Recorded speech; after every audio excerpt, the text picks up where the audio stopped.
This episode of the Dollar Saving Divas podcast is brought to you by renttherunway.com.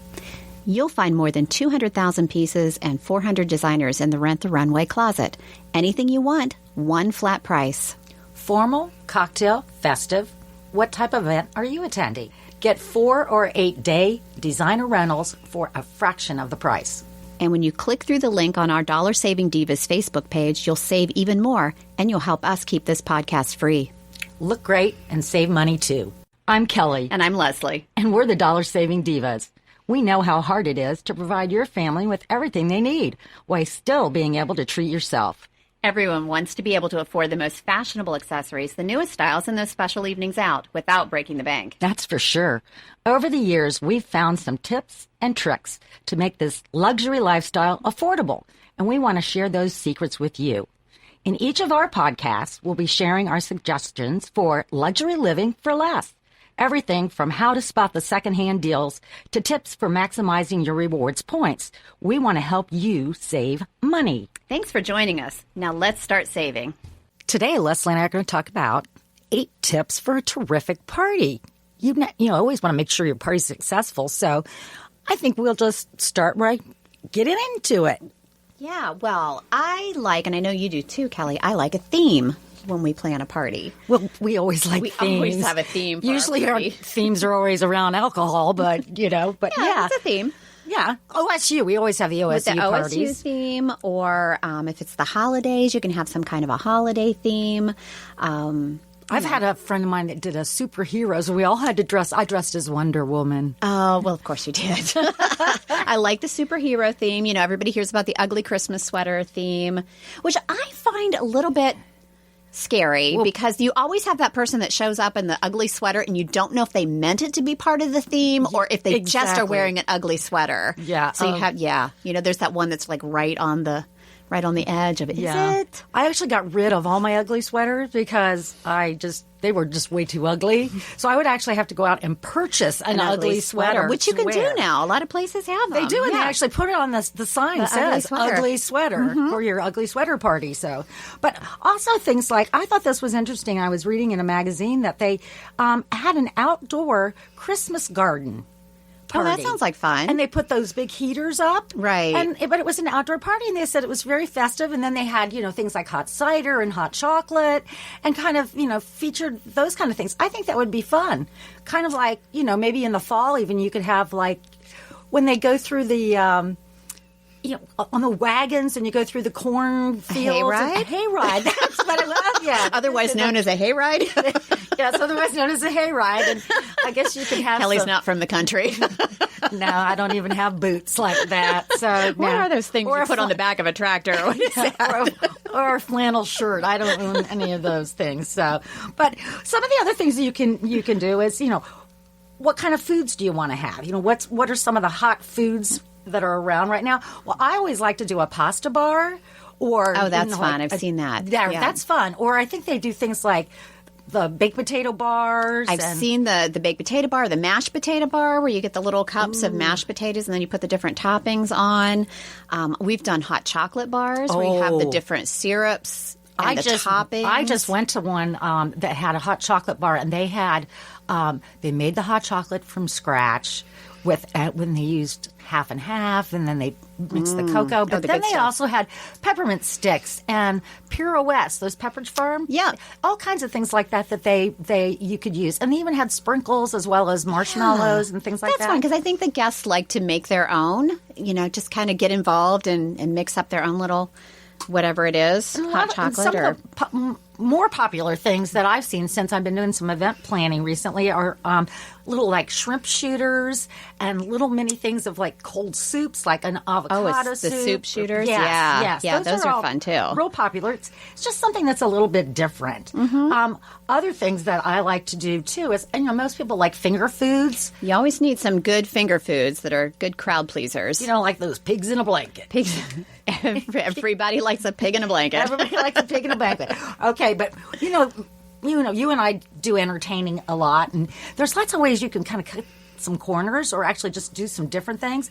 I think, should I give away my secret recipe for my Swedish meatballs that everybody thinks I make from scratch? Oh, do it. Okay, I will.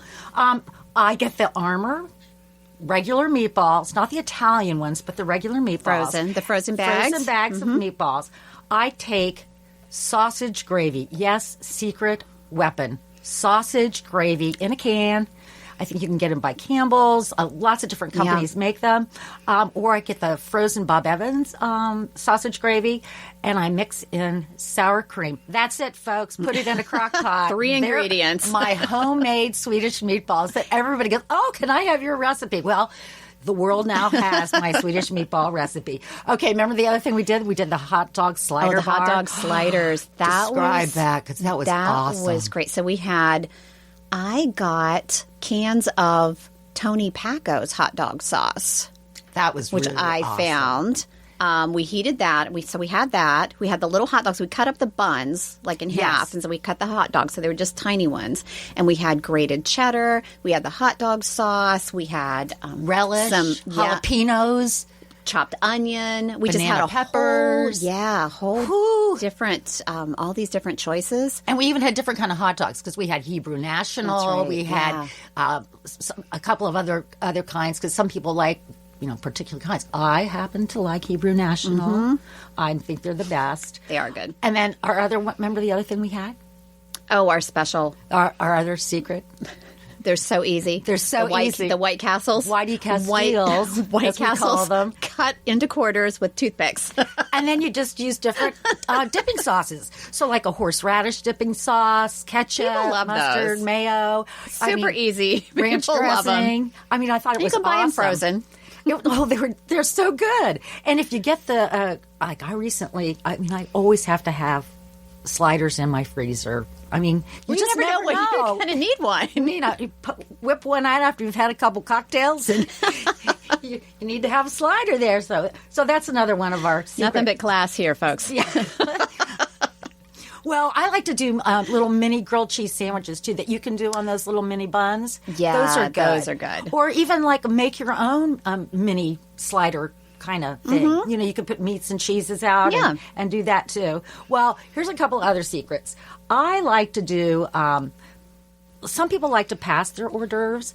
I'm not going to be a hostess and walk around passing my hors d'oeuvres. However, when you plate your hors d'oeuvres, I like to separate them around my house. So, I'll put some on a dining room table. I'll put some in another dinette that I have, some in the kitchen. So people forces them to kind of walk around. Right, exactly. And then on my, I think usually in my family room, I'll put things down like, peanut M&Ms or some nuts or something that, draws people over to the couch area. Exactly. And then you have, I agree with you. I think, and you just refill as you go. Exactly. Don't put a ton out. You just replenish as the evening goes on. Well, and kind of the rule of thumb is you shouldn't have any hors d'oeuvre out for any longer than 2 hours. Right. Because it could go bad. So that's why you don't want to, You don't put everything out. No, you don't put it all out at once. Because sometimes if it is 2 hours, you need to actually take that away and fix it with another tray. You can always, also what I do a lot of times because I have an extra refrigerator is I'll make up 2 plates of whatever it is, and then I just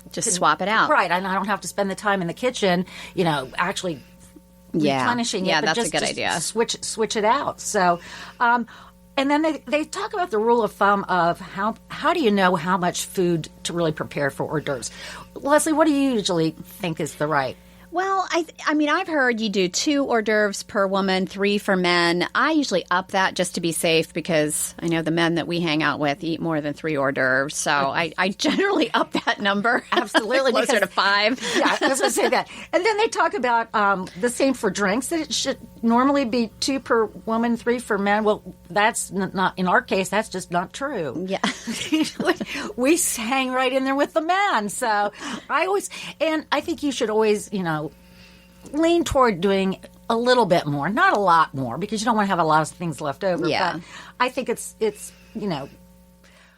important that you have enough, but not too much. Right. Also, some tricks that people are doing now is they're not serving like a lot of hard alcohol.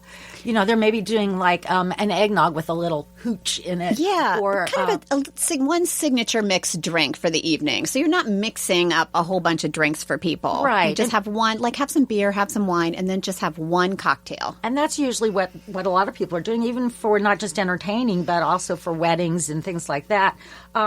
I think one time my husband did this. He actually created a signature drink for every guest. Now, mind you, there were only 8 guests. So, but they each had their own name. It was their own drink, and we actually put out a little sign that said, that's a cute idea. Cute little name for it. If you have somebody who wants to go through that trouble, that's an adorable idea. I thought it was, too.